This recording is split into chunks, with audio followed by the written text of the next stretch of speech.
C'était en octobre, un vendredi soir, 23h30, minuit peut-être. J'étais toute seule, en plein Pigalle, assise au milieu de la place, sur une bouche d'aération. Il pleuvait et je voyais rien. Je voyais rien parce que 20 minutes plus tôt, je suis sortie sur un coup de tête de l'appartement que je partage avec mon mec. Et j'ai pas pris le temps de mettre mes lentilles ou de prendre mes lunettes.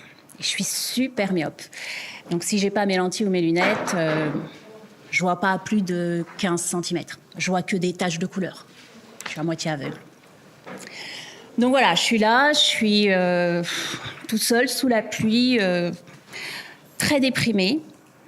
Parce que si je suis partie, c'est parce que simplement la soirée a été abominable. Avec mon copain, on ne s'est pas parlé, ambiance catastrophique. Rien à se dire. Et puis, c'est pas la première fois. Puis, c'est surtout pas le premier copain avec qui ça se passe. Donc, je suis là, un peu déprimée comme ça, en me disant c'est l'horreur, quoi. Tu rates ta vie, tes copines, elles ont quelqu'un, et moi, voilà. Et puis tout d'un coup, je vois des taches blanches là qui se dépassent, des pieds, plein, 5, 10, 5 fois 2, quoi, 10. Puis ils s'arrêtent. Et puis j'entends mademoiselle, ça va, t'attends quelqu'un? Oh, putain.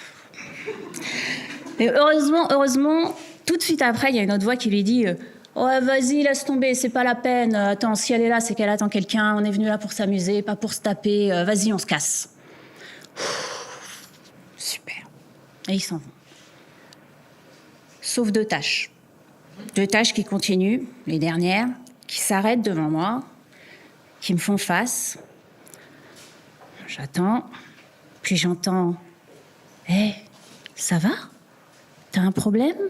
Qu'est-ce qui se passe?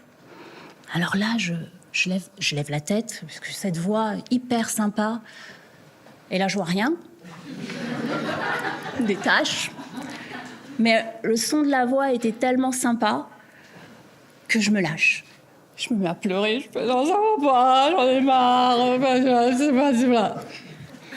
Wow, qu'est-ce qui se passe? Non, attends, ça va pas, t'as nulle part où aller.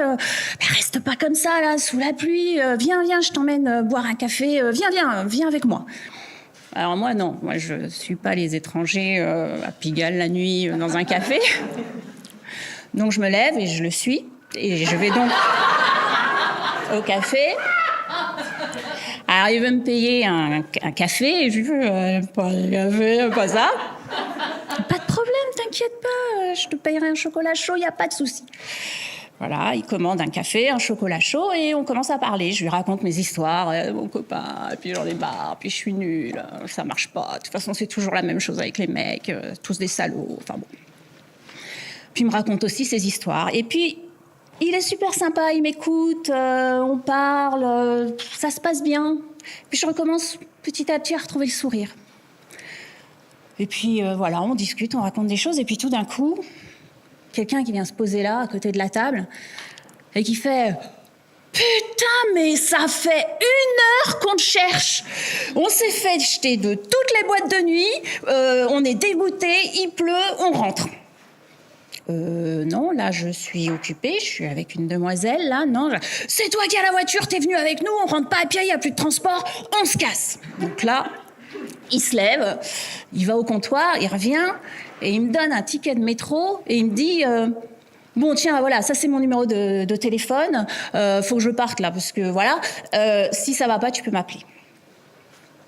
Et il s'en va. Et je reste là, comme 2 ronds de flanc, avec mon ticket. Et je me dis, merde, il m'a payé un chocolat chaud. Il m'a écouté parler pendant 2 heures. Il m'a même pas demandé mon numéro. Mais c'est un gentleman, ce mec. Franchement, c'est incroyable. Je remets mon ticket dans ma poche. Je rentre. Et puis je me dis, mais attends, c'est trop con. Je peux être bien, on peut parler, ça peut bien se passer. Donc je rentre, je réveille mon mec. Il ouvre un œil, il me dit qu'est-ce qu'il y a? Alors, je dis bon, bah écoute, c'est trop con, faut qu'on parle, faut qu'on discute, c'est trop bête, on peut pas passer des soirées entières à pas se parler. Allez, on parle. Tu veux qu'on parle? Ouais. Ok, ben, je te quitte. Ok. Et ben voilà, parler. Alors je passe le week-end. Je vous raconte pas le week-end. Le lundi, j'arrive au boulot, complètement dévastée. Hein, j'ai plus de copains. Je suis pas super fraîche, je suis pas super bien.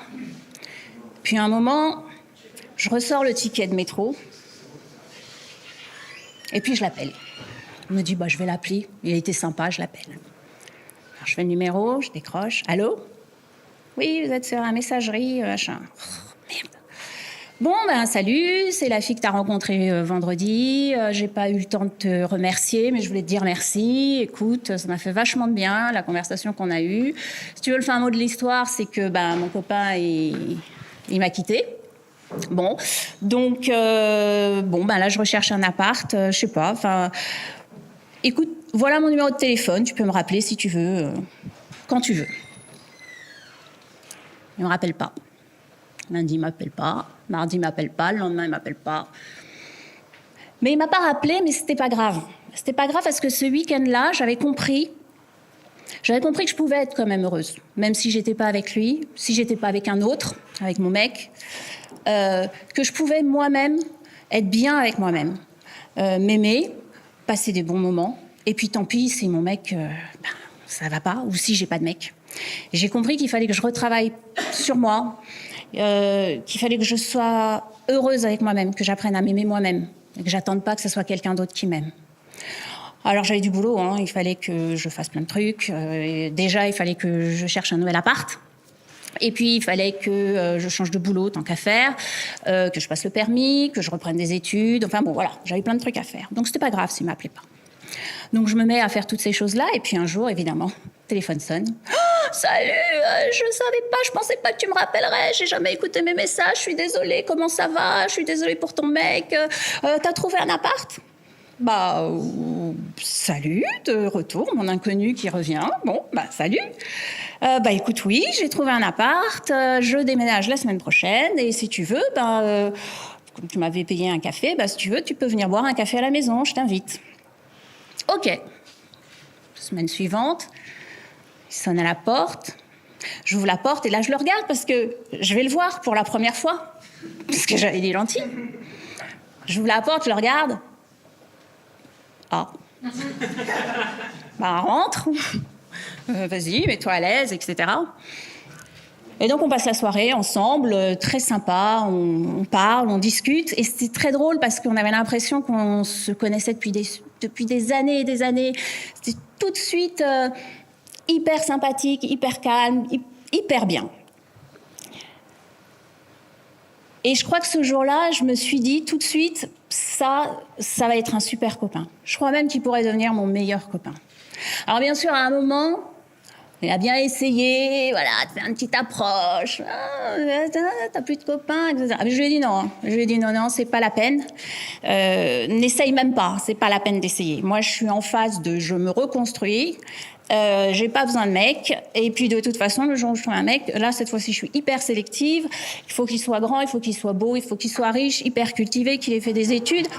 Il faut qu'il adore la lecture, les voyages, et tant qu'à faire qu'il aime l'Afrique centrale, parce que c'est de là que je viens, comme ça, on pourra y aller ensemble. Et alors, franchement, il remplissait pas, mais 1/10 des critères. Donc, je lui ai dit, c'est pas la peine. Et il a bien pris, il a bien compris, hein, tellement il est sympa. Et on est restés super bons potes. Aujourd'hui encore, c'est mon meilleur ami. Alors, en octobre prochain, dans 6 mois, ça fera 20 ans qu'on s'est rencontrés. Alors, je me suis dit, lui, il trouve ça complètement débile, hein, mais je me suis dit que j'aimerais bien retourner à Pigalle pour notre anniversaire. Et pour voir où est-ce que, voilà, on s'est rencontrés. Sauf que là, on n'ira pas à minuit, un vendredi soir, parce que je voudrais aussi qu'on emmène nos 2 enfants pour qu'ils puissent voir où est-ce que leurs parents se sont rencontrés. Merci.